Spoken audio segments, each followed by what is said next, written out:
Hello students, today we are going to start our fourth chapter The Enemy by Pearl S. Buck। ये जो story है ये world war second के time की story है। ठीक है, वर्ल्ड वॉर सेकेंड हुआ था अमेरिका और जापान के बीच में।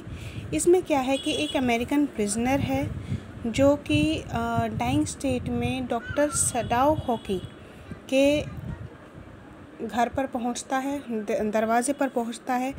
तो अब हमें इस स्टोरी में ये जानना है कि क्या डॉक्टर उसे बचाएंगे या फिर उसको आर्मी को हैंड ओवर कर देंगे। ठीक है, तो इसमें जो मेन लीड रोल है वो डॉक्टर सडाओ होकी का है। तो अब हम स्टोरी स्टार्ट करते हैं। ठीक है, doctor Sadao Hoki's house was built on a spot of the Japanese coast where as a little boy he had often played। Doctor Sadao Hoki का घर जापानीज़ कोस्ट मतलब कि एक जापान के सी कोस्ट के किनारे पर बना हुआ था, जहाँ पर वो एक छोटे बच्चे की तरह भी खेले थे। इट मीन्स कि उनका जो बचपन था वो वहीं पर गुजरा था। The low square stone house was set upon rocks well above a narrow beach that was outlined with bent pines. The low square stone house, it means कि जो हाउस की शेप थी वो स्क्वायर शेप थी। ठीक है, वो set upon rocks, किसके ऊपर बना हुआ था? रॉक्स के ऊपर बना हुआ था। ठीक है, above an narrow beach, beach के किनारे पर था। That was outline by bent pines, it means कि उसके जो आउटलाइनिंग थी वो बेंट हुई हुई जो स्टोन्स होते हैं उनसे बनी हुई थी। As a boy Sadao had climbed the pine supporting himself on his bare feet as he had seen man do in South Seas when they climbed for coconuts. जब सडाओ एक बच्चा था, जब लड़का था, तो वो उन पाइन्स पर चढ़ा करता था। पाइन्स मीन्स कोकोनट ट्रीज़ होते हैं जो झुके हुए थे उनके घर के चारों तरफ। ठीक है, supporting himself on his bare feet, वो उन पर नंगे पैर चढ़ा करते थे, जैसे कि वो साउथ सीज़ के जो आदमी थे उनको कोकोनट के लिए चढ़ते हुए देखते थे। His father had taken him often to the island of those seas and never had he failed to say to the little brave boy at his side। उसके फादर हमेशा उसको उन आइलैंड पर ले जाया करते थे और हमेशा ही उसको ऐसी सीख देते थे कि वो एक ब्रेव बॉय बन सके। Those islands yonder, they are the stepping stones for the future of Japan। For Japan, वो जो आइलैंड हैं जो आप दिख रहे हैं, they are the stepping stones, वे क्या हैं? वो पहले कदम हैं किसके लिए? जापान की तरफ बढ़ रहे भविष्य के लिए। Where shall we step from them, Sadao had asked seriously. Sadao ने उनसे पूछा, हमें उन पर कदम रखकर कहाँ जाना है? हु नोज़, कौन जानता है? हिज फादर हैड आंसर्ड, उसके फादर ने आंसर किया। Who can limit our future, कौन हमारे फ्यूचर को लिमिट कर सकता है या उसको बांध सकता है? It depends on what we make it, ये उस पर डिपेंड करता है कि हम इसको क्या बनाते हैं। Sadao had taken this into his mind as he did everything his father said. His father who never joked or played with him but who spent infinite pains upon him who was his only son. Sadao ने जो उसके father ने बोला उसको अपने mind में setup कर लिया। उसके फादर जो कभी भी उसके साथ ना तो मजाक करते थे ना खेलते थे, लेकिन उसके साथ काफ़ी वक्त गुजारते थे। किसके साथ? जो कि उनका एक इकलौता बेटा था। Sadao knew that his education was his father's chief concern. Sadao जानता था कि उसके जो फादर की जो मेन जो चिंता है, जो कंसर्न है, वो है उनकी education. For this reason, he had been sent at 22 to America to learn all that could be learned of surgery and medicine।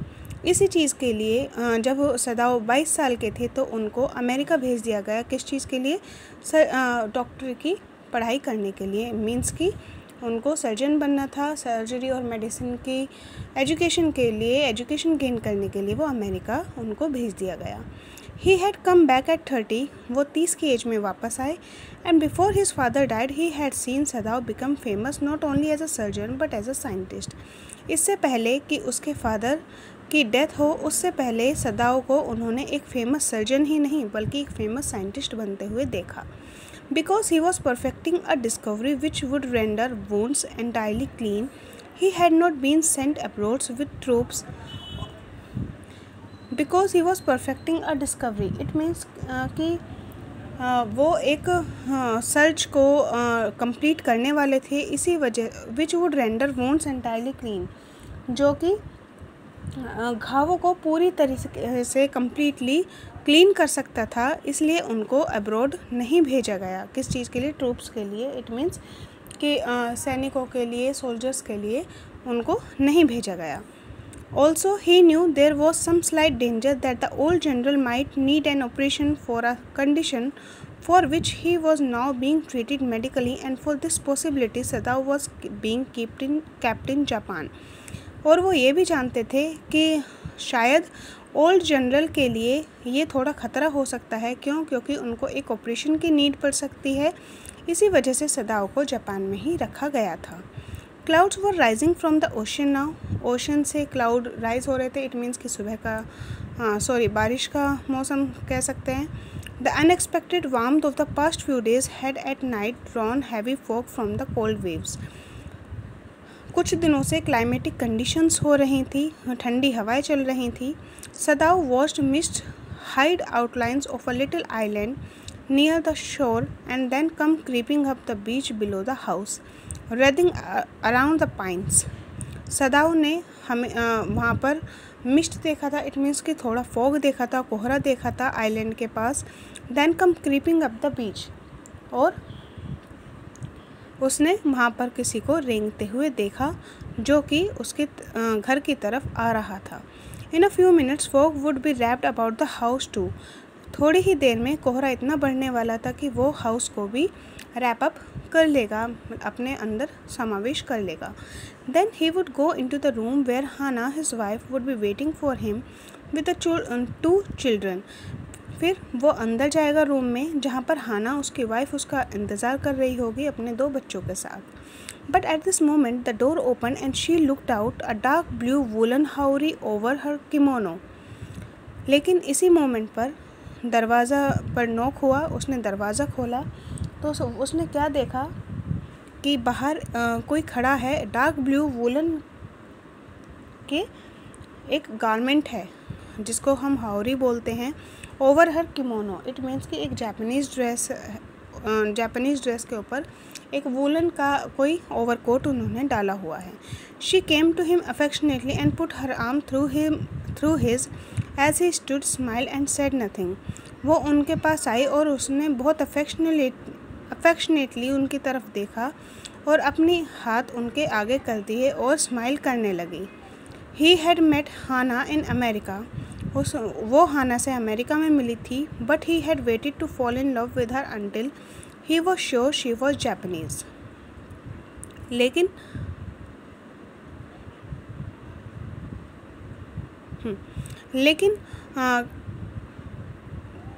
He had met Hana, it means कि यहाँ पर किसकी बात हो रही है? सदाओ हॉकी की बात हो रही है कि वो उनसे इसी मोमेंट पर जब सदाओ हॉकी इन सब चीज़ों के बारे में सोच रहे थे, तभी डोर ओपन हुआ और वहाँ पर डार्क ब्लू कलर के जापानीज़ ड्रेस में कोनाई हाना उनसे मिलने आई। ठीक है, उसने उसको अफेक्शनेटली देखा और अपने हाथों से मीन्स कि उसको अपने आर्म्स में भर लिया और स्माइल करके खड़ी हो गई। जो सदाओ हॉकी थे वो हाना से अमेरिका में मिले थे, लेकिन वो उसके प्यार में जब तक नहीं पड़े थे जब तक कि वो श्योर ना हो जाए कि वो जापानीज़ है।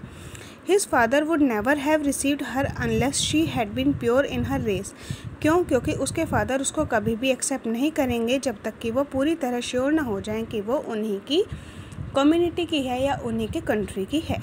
ही wandered often whom he would have married if he had not met Hannah, and by what luck he had found her in the most casual way by chance literally।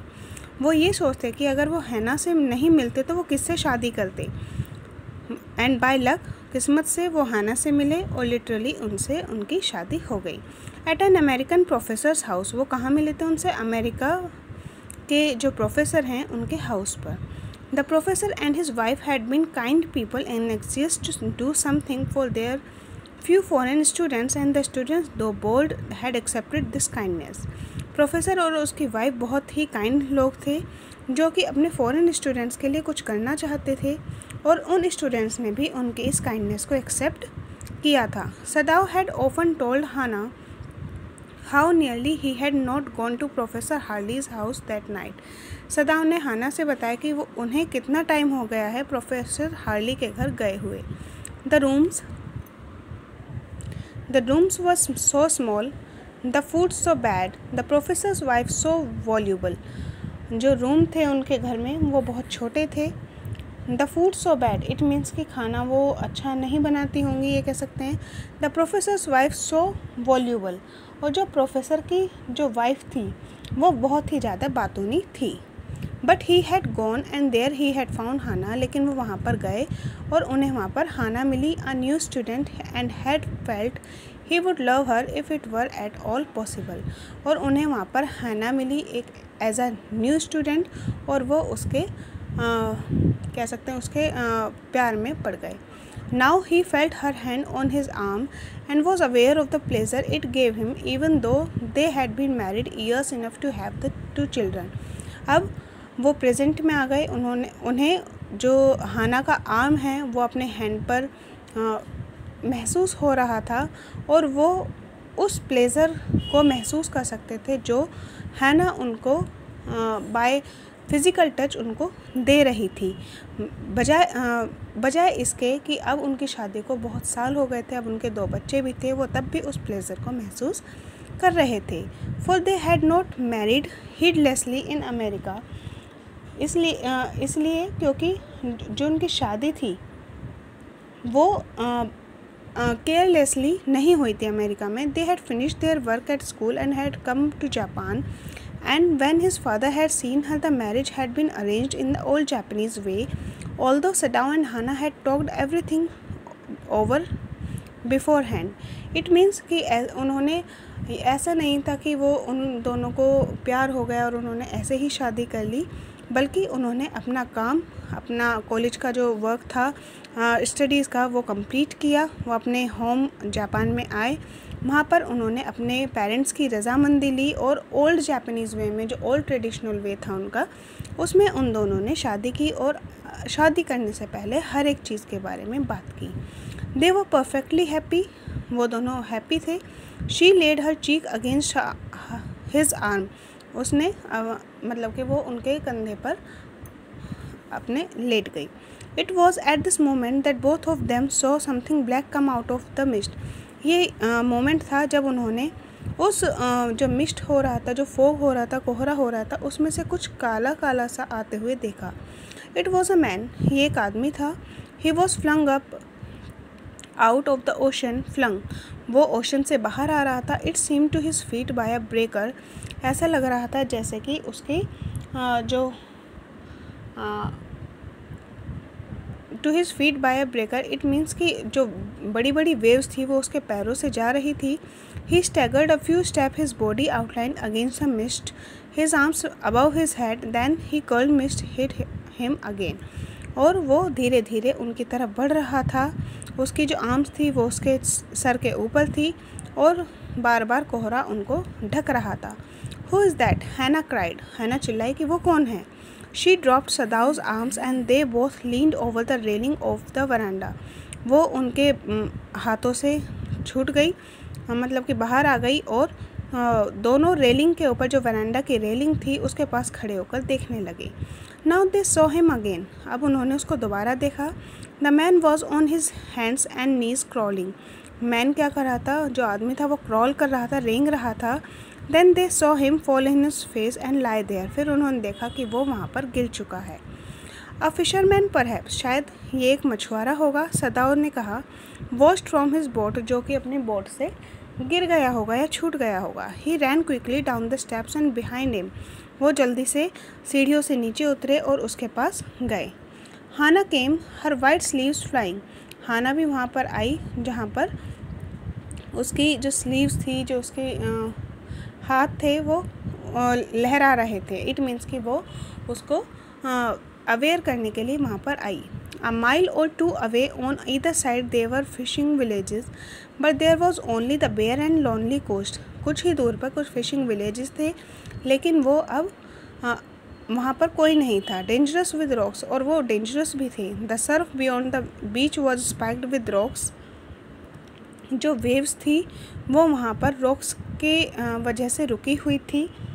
ठीक है, जो pointed मतलब कि जो pointed stones होते हैं वो उनकी वजह से रुकी हुई थी. Somehow the man had manage to come through them, he must be badly torn. और जैसे तैसे उस आदमी ने वहाँ से बाहर आने के लिए मैनेज किया, और शायद वो बुरी तरह से उनकी वजह से जख्मी हो चुका था. So this was the first part of the chapter. I hope आपको समझ में आया होगा. If you have any query then you can ask to me. Thanks for watching.